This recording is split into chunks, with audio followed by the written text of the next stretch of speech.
안녕하세요. 큐비스트 성형외과 대표원장 변광입니다. 오늘은 제가 주로 하고 있는 신경차단 교수술 이외에 이 신경차단 수술로 얼굴 부위에 어떤 부위까지 시술이 가능한지 이것에 대해서 좀 자세히 설명을 드려볼까 합니다. 이 신경차단 교수술은 턱 근육에 분포하는 신경을 차단시켜서 근육을 마비시키는 거거든요. 근육의 볼륨이 컸던 분들이 신경이 차단되니까 근육을 사용을 못하니까 서서히 퇴화되는 원리로 근육이 줄어드는 볼륨 효과를 본다 보시면 됩니다. 그래서 요즘에 제가 주로 질문을 많이 받고 의뢰를 많이 받는 부위들인데요. 환자분들이 턱 보톡스를 많이 맞고 또 이 보톡스로 다른 부위들도 시술을 같이 많이 받으시잖아요. 그런데 이런 환자들이 결국에는 언젠가 보톡스 내성이 생겨가지고 이 보톡스 효과가 떨어지다 보니까 그 전에 누렸던 그런 효과가 다 사라지게 되니까 어떠한 방식으로 또 이 효과를 유지할 수 있을까 찾아보다가 저희 병원에 많이 의뢰를 하거든요. 그래서 제가 주로 하고 있는 부위는 이마 미간 부위, 그다음에 턱끝 부위, 그리고 관자놀이 부위, 이 부위들을 추가적으로 신경 차단 수술을 시행을 하고 있습니다.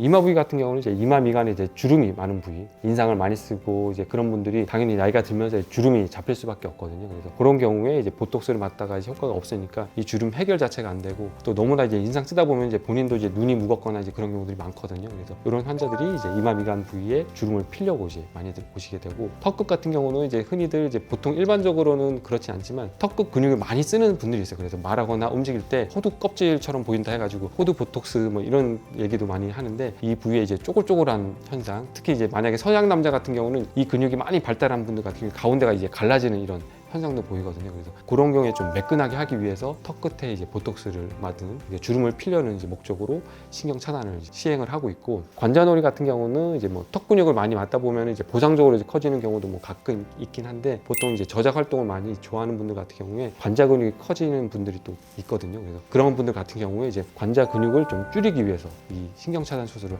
하고 있습니다. 턱 근육 같은 경우는 거의 100% 가까이 싹 다 차단해도 저적 활동에 문제가 없는 이유가, 관자 근육도 있고 입안에도 몇 가지 씹기 근육들이 있어요. 그래서 이 나머지 근육들이 보상적으로 말하고 씹고 다 활동을 할 수가 있는데, 이 관자 근육까지 같이 동시에 차단하게 되면은 턱 근육도 힘을 못 쓰고 관자 근육도 힘을 못 쓰기 때문에 저적 활동을 장애가 생길 수가 있어요. 그래서 보통 관자 근육 같은 경우는 환자분한테 설명을 드리고, 보통 70%에서 한 80% 정도만 신경을 차단할 수밖에 없다. 20-30%는 살려놔야지만 추후에 일상생활이 가능하니까 그 정도만 할 수 있다, 그렇게 설명을 드리고 있어요.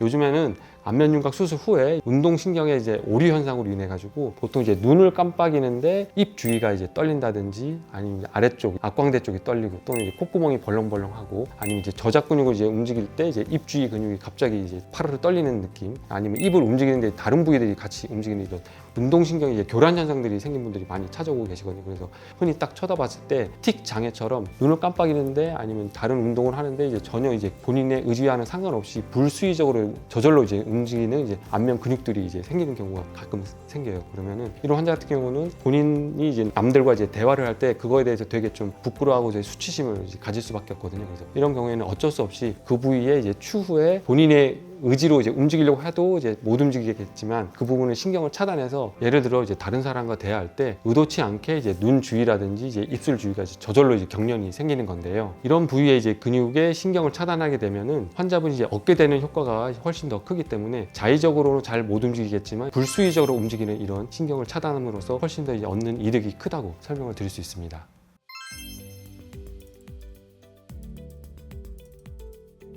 신경 차단 수술 같은 경우는 즉각적인 효과가 나타날 수밖에 없거든요. 만약에 수술을 받고 집에 갔을 때 그 부위를 움직이려고 해도 잘 안 움직이게 돼요. 안면 근육 같은 경우는 이마 미간이라든지 턱끝 같은 경우, 이런 경우들은 그 다음날부터 거의 효과가 다 나타난다 볼 수가 있고, 관자놀이 근육의 볼륨 같은 경우는 볼륨이 줄어드는데 좀 시간이 걸리거든요. 3개월에서 한 6개월 정도 지나야지 서서히 줄어든다, 이렇게 보시면 좋을 것 같아요. 재발 현상 같은 경우에는 이런 안면 신경의 근육 같은 경우는 네트워크가 좀 잘 돼 있기 때문에 일반적으로는 잘 커진다고 알려져 있지만, 예를 들어서 턱 근육이나 종아리 근육처럼 근력 운동을 아주 많이 하지 않는 그런 부위이기 때문에 웬만해서는 또 재발 현상이 심하게 나타나진 않고 약간 꿈틀꿈틀 거리는 그 정도의 재발만 좀 나타나거든요. 그래서 지켜보다가 이게 강도가 조금 더 심해진다 하면은 간단하게 또 리터치를 받으면은 또 유지를 할 수 있으니까, 그런 거에 대해서는 너무 걱정하지 않으셔도 좋을 것 같아요.